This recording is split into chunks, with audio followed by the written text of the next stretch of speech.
सध्याच्या डिजिटल युगात प्रत्येक व्यक्ती मोबाईल फोन व इंटरनेटचा वापर करत आहे। सायबर गुन्हेगार नागरिकांना वेगवेगळी आमिषे दाखवणारे फोन कॉल करत असतात। काही नागरिक सायबर गुन्हेगारांच्या जाळ्यात अडकत आहेत। सायबर गुन्हेगाराचे प्रमाण हे दिवसेंदिवस वाढत चाललेले आहे। पालघर जिल्ह्यामध्ये 2024 मध्ये साधारणतः 18 कोटी रुपयाची सायबर फसवणूक झालेली आहे। हे प्रमाण प्रत्यक्ष घडलेल्या गुन्ह्याच्या प्रमाणात अत्यंत कमी आहे। सायबर फसवणूक हा एक प्रकारचा आर्थिक दहशतवाद आहे। सध्या शासनाच्या अत्यंत लोकप्रिय योजना लाडकी बहीण, पीएम किसान योजना व इतर सर्व योजना यांचे सर्व पैसे हे लाभार्थ्यांना थेट बँक खात्यामध्ये जमा होत आहेत। त्याच्यामध्ये फसवणूक होऊ नये व पालघर जिल्ह्यातील नागरिकांना सायबर गुन्ह्याला बळी पडू नये व त्यांच्यामध्ये सायबर साक्षरता निर्माण व्हावी यासाठी पालघर जिल्हा पोलीस दलाच्या वतीने सायबर सुरक्षित पालघर मोहीम ही राबवण्यात येत आहे। सायबर गुन्हे संदर्भात नागरिकांना जनजागृती व्हावी व सायबर गुन्हे संदर्भात तक्रार नोंदवण्यासाठी मदत व्हावी व मार्गदर्शन व्हावं यासाठी IT क्षेत्रातील विद्यार्थी, सायबर कॅफे, महा ई सेवा केंद्र, CSC केंद्र, पोलीस पाटील, महिला दक्षता समिती सदस्य यांना सायबर संदर्भातील विशेष प्रशिक्षण देण्यात येऊन गावनिहाय सायबर योद्धा म्हणून तयार करण्यात आलेले आहे। त्यांची मदत त्या गावच्या नागरिकांना निश्चितपणे होऊ शकते। सायबर सुरक्षित पालघर मोहीम याच्या अंतर्गत पोलीस दलातील अधिकारी व अंमलदार हे आपल्या गावामध्ये येऊन सायबर गुन्हे जनजागृती करण्यासाठी जी चित्रफित तयार करण्यात आलेली आहे ती दाखवण्यात येणार आहे व आपल्याला त्या विषयासंदर्भात काही प्रश्न असतील, काही अडचणी असतील त्याबाबत सुद्धा मार्गदर्शन करणार आहे। पालघर जिल्हा पोलीस दलाच्या वतीने जिल्ह्यातील सर्व नागरिकांना आवाहन करण्यात येते की आपण सायबर गुन्हेगाराच्या आमिषाला बळी पडू नये, तसेच आपले नातेवाईक, मित्र व परिवार यांच्यामध्ये जनजागृती करावी। पालघर जिल्हा सायबर साक्षर करण्यासाठी सायबर सुरक्षित पालघर या मोहिमेला सर्वांनी सहकार्य करावे। जय हिंद।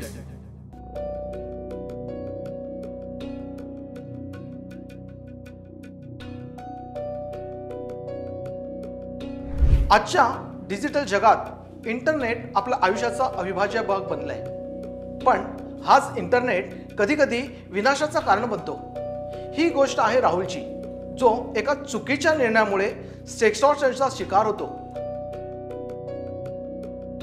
राहुल एक उच्चभ्रू घरातील मुलगा, मजा मस्ती करणं, सोशल मीडियावर नवनवीन लोकांशी ओळख वाढवणं। राहुल आणि ती मुलगी व्हिडिओ कॉलवर बोलायला लागले। बोलता बोलता ही गोष्ट पुढे जात गेली आणि राहुलने काही खाजगी गोष्टी शेअर केल्या, पण त्याला माहित नव्हतं की तो एक मोठ्या जाळ्यात अडकत आहे। राहुलला ब्लॅकमेलिंगचे मेसेज येऊ लागले, पैशाची मागणी वाढत गेली। त्याने घाबरून पैसे पाठवले, पण तरीही धमक्या थांबल्या नाहीत। तो तणावात गेला, कोणालाही सांगायचं धाडस त्याच्यात नव्हतं। त्याला वाटलं आपलं आयुष्य संपलं आणि या भीतीमुळे त्याने एक अत्यंत चुकीचा निर्णय घेतला। त्याच्या आयुष्याचा शेवट होण्याआधी तो कुणाला तरी सांगू शकला असता, मदत घेऊ शकला असता, पण भीतीने त्याचं आयुष्य घेतलं। ही फक्त राहुलचीच सावधगिरी नाही, तर अशा हजारो लोकांची कहाणी आहे।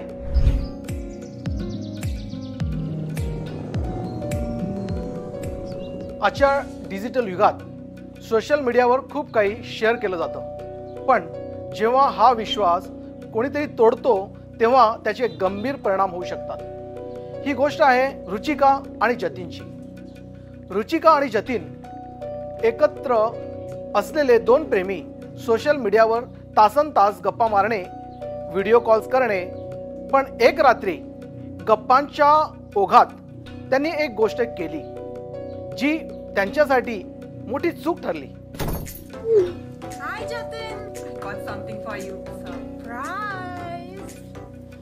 त्या रात्री भावनांच्या भरात रुचिकाने जतीनवर संपूर्ण विश्वास ठेवून काही खास फोटो शेअर केले, पण यावेळी जतीनचा मित्र इर्शाद बाजूलाच बसलेला होता आणि हा संपूर्ण प्रकार तो ऐकत होता।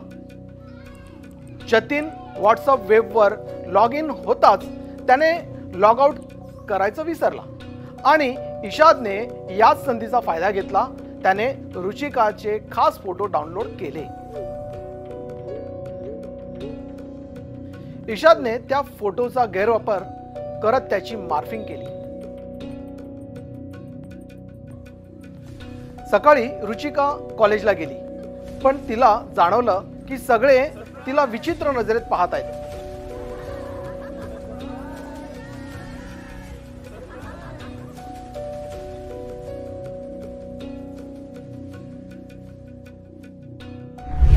ती घाबरली होती, लज्जित झाली होती. तिच्या विश्वासाचा कोणीतरी गैरफायदा घेतला होता. तुम्हीही अशी चूक करू नका. कोणावरही विश्वास ठेवू नका. आपल्या खासगी फोटो किंवा माहिती शेअर करू नका. सोशल मीडियावर लॉग इन केल्यावर लॉग आउट करायला विसरू नका. क्या बात है, इतने खुश क्यों लग रहे हो? अरे बताते हैं. पहले कैब बुला ले, गाड़ी में बैठ के बताता हूँ. अच्छा. तशीच एक गोष्ट आहे यशवंत जाधव यांची. एक प्रामाणिक आणि निवृत्त शिक्षक. आपल्या कुटुंबाच्या गरजा भागवण्यासाठी ते दर महिन्याच्या बँकेत जाऊन पेन्शन खात्यातील पैसे तपासत असत. पण त्या दिवशी त्यांना कल्पनाही नव्हती की ते एका मोठ्या फसवणुकीच्या जाळ्यात अडकणार आहेत. बँकेतून बाहेर आल्यानंतर यशवंत जाधव आपल्या पत्नीसोबत घरी जाण्यासाठी टॅक्सीत बसले. प्रवास दरम्यान त्यांनी आपल्या पेन्शनच्या पैशाबद्दल पत्नीला सांगितले. अभी तो बताइए, अब तो कार में भी बैठ गए, इतने खुश क्यों है? ये देख, रिटायरमेंट फंड के जो 10 लाख रुपए मेरे आने वाले थे वो सही समय पे आ गए हैं. अब बिटिया की शादी अच्छे से. पण त्यांना कल्पनाही नव्हती की टॅक्सी चालक त्यांच्या बोलण्यावर लक्ष ठेवत आहे. टॅक्सी चालकाने लगेचच आपल्या एका फसवणूक करणाऱ्या मित्राला फोन केला. हा मित्र अशा प्रकारच्या OTP फसवणुकीत माहीर होता. त्याने यशवंत जाधव यांची संपूर्ण माहिती मिळवली आणि त्यांना गंडा घालण्यासाठी एक युक्ती आखली. बम्पर लौटे लगी है, बम्पर. अरे क्या बात कर रहा है? एक नया मुर्गा हाथ में आया है, मुर्गा. क्या बोलता है, पता ले. अरे तू एक काम कर, तू आजा पन के अड्डे के पास, सुबह मिलते हैं, मस्त शिकार का प्लान करते हैं, तू आजा.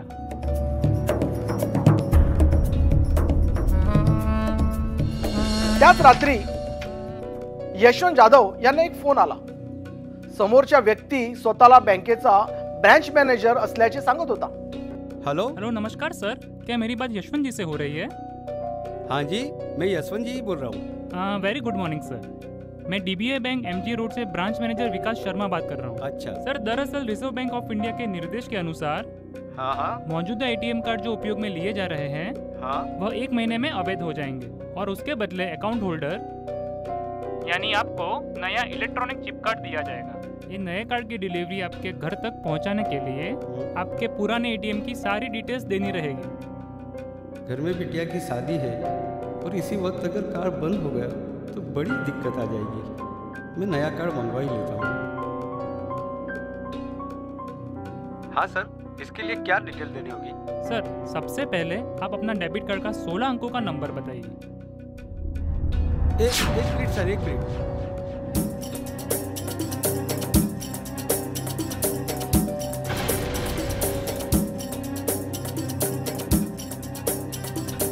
हाँ जी, हाँ, ये नंबर है 43. हाँ जी. 86 2800 2854 5001. सही है. अब आपके नंबर के नीचे दिए गए वैलिड थ्रू डेट बताइए. जनवरी 2020. अब आप कार्ड को उल्टा कीजिए, वहाँ 3 अंकों का नंबर होगा वो बताइए. जी 812. सही है सर, आपकी जानकारी की पुष्टि मैंने कर ली है. अब आपके नए कार्ड के लिए एक रिक्वेस्ट डाल रहा हूँ. अच्छा. कृपया लाइन पे बने रहे. लाइन पे बने रहने के लिए धन्यवाद. अब आपके मोबाइल नंबर पर 6 अंकों का SMS के माध्यम से नंबर आएगा. आप हमें वो कंफर्म करें ताकि हम आपका नया डेबिट कार्ड आपके तुरंत घर पर पहुंचा सकें. 321173. जानकारी देने के लिए शुक्रिया सर. 3 दिन के भीतर आपका नया ATM कार्ड आपके घर तक पहुंच जाएगा. और एक बात सर, ये सर, आपका डेबिट कार्ड का नंबर और पिन नंबर कृपया किसी के साथ शेयर ना करें. अरे नहीं नहीं. धन्यवाद सर. आपका डेबिट कार्ड का गया. CVV नंबर किसी के साथ शेयर ना करें. बँकेचा अधिकारी समजून यशवंत जाधव यांनी OTP शेअर केला आणि काही सेकंदातच त्यांच्या फोनवर मोठ्या रकमेचा व्यवहार संदेश आला. त्यांच्या आयुष्यभराच्या मेहनतीचा कमाई एका क्षणात गायब झाली. सायबर गुन्हेगार दिवसेंदिवस नवनवे मार्ग शोधत आहे. गोष्ट आहे पालघरच्या शुभदा पाटील यांची.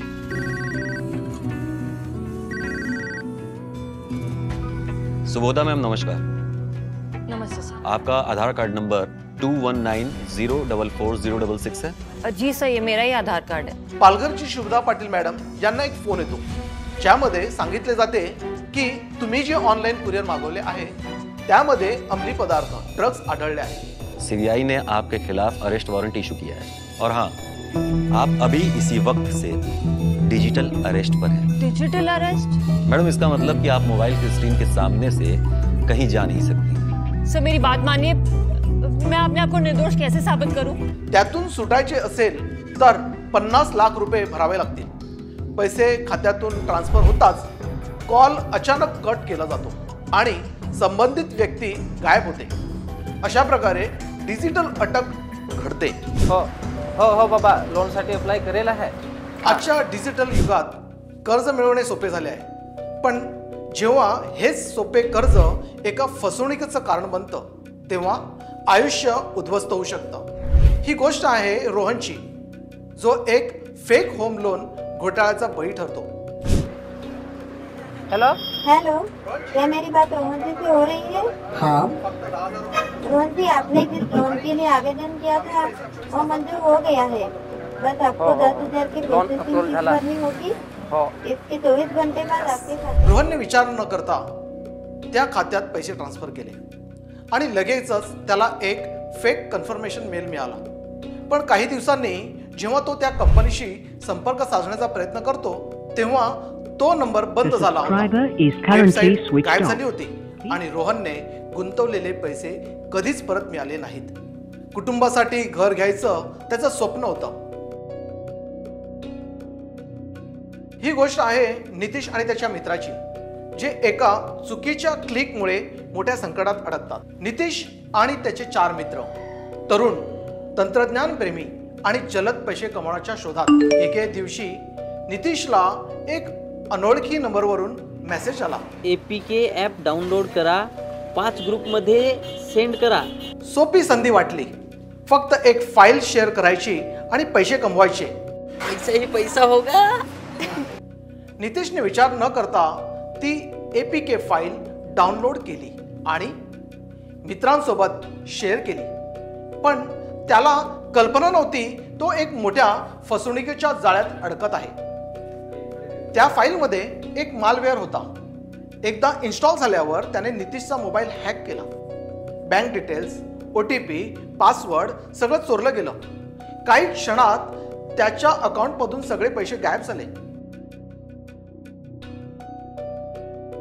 फक्त एक चूक आणि सगळी कमाई गमावली। सध्या सायबर क्राईमचे बळी फक्त अशिक्षित वर्गच नव्हे तर सुशिक्षित व्यक्ती आणि अनेक प्रतिष्ठित लोकही ठरत आहेत। सायबर गुन्हेगारी केवळ क्रेडिट किंवा डेबिट कार्डच्या तपशिलापुरतीच मर्यादित राहिलेली नाही।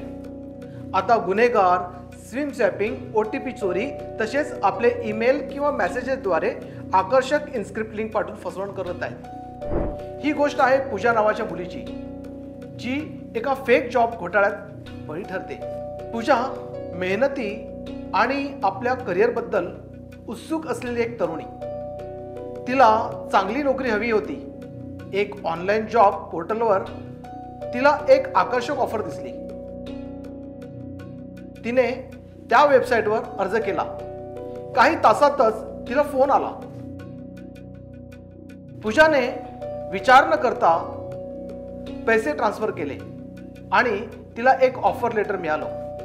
पण काही दिवसांनी जेव्हा ती अधिक माहिती घेण्यासाठी त्या कंपनीशी संपर्क साधते तो नंबर बंद झाला होता। वेबसाईट गायब झाली होती आणि पूजाने भरलेले पैसे कधीच परत मिळाले नाहीत। तुम्हीही अशी चूक करू नका। अनोळखी लिंक्स आणि एपीके फाईल्स डाउनलोड करणं म्हणजे धोकादायक ठरू शकतं। फसवणूक टाळा, सायबर गुन्हेगारांना बळी पडून जाऊ नका। जर तुमच्यासोबत काही चुकीचं झालं तर त्वरित सायबर क्राईमच्या हेल्पलाईनवर संपर्क साधा। 1930 किंवा 14407 सायबर क्राईम हेल्पलाईनवर त्वरित संपर्क साधा. www.cybercrime.gov.in या अधिकृत संकेतस्थळावर तक्रार नोंदवा. आपली सुरक्षा आपल्या हातात. सतर्क रहा, सुरक्षित रहा. सायबर साक्षर व्हा, सतर्क रहा, सुरक्षित रहा. सायबर पोलीस स्टेशनला भेट देण्यासाठी पत्ता आहे 2रा मजला, पोलीस अधीक्षक कार्यालय, मोरेपुरम रोड, कोळगाव, पालघर.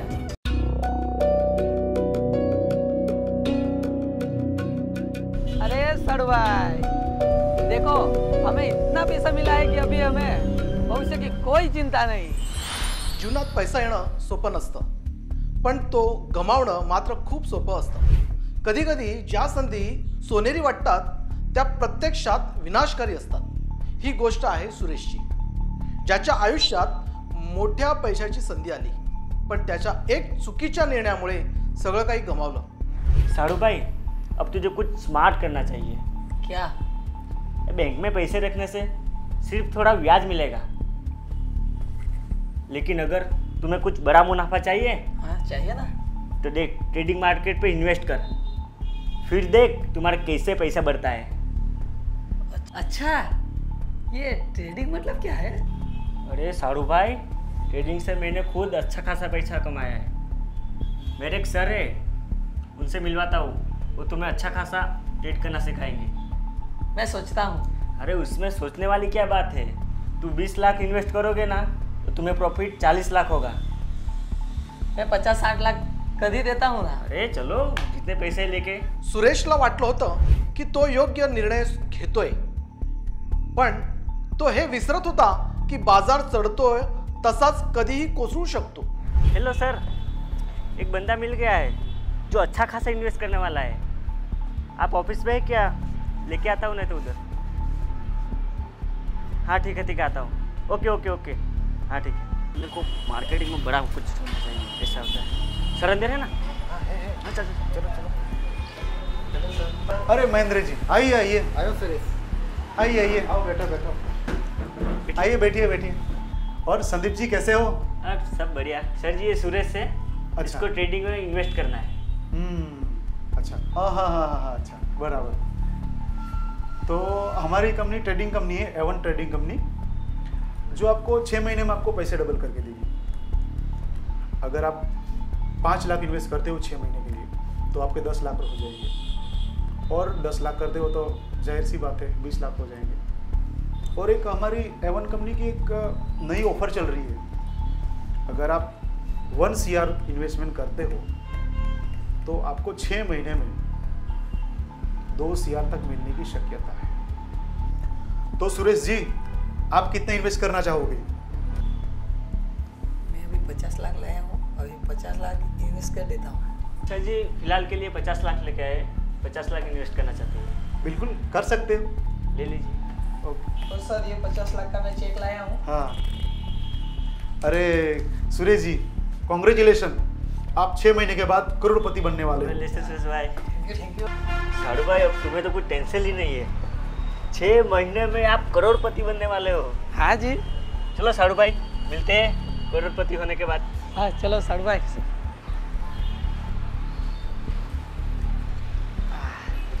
चलो, अभी तो 6 महीने के बाद करोड़पति बनने वाला हूँ.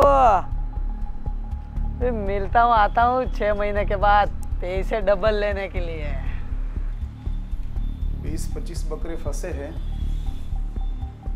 एक काम करता हूँ, बोड़िया बिस्तर बांध के दुबई निकलता हूँ.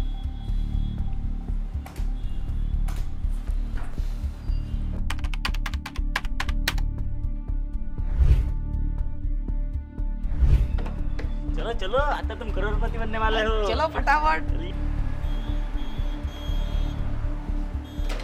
इधर ताला तो बंद है.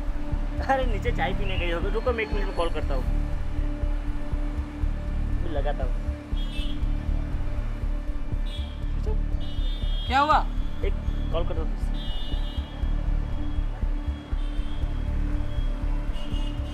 मोबाइल स्विच ऑफ बता रहा है. साड़ू मेरा पैसा कॉल कर फिर से.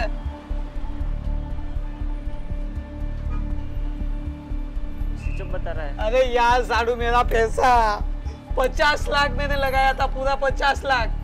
साड़ू भाई मैं भी 10 दिन पहले ही लगा था। सुरेशच्या डोळ्यासमोर अंधार आला. ज्याच्यावर त्याने विश्वास ठेवला तेच त्याला फसून पळून गेले होते.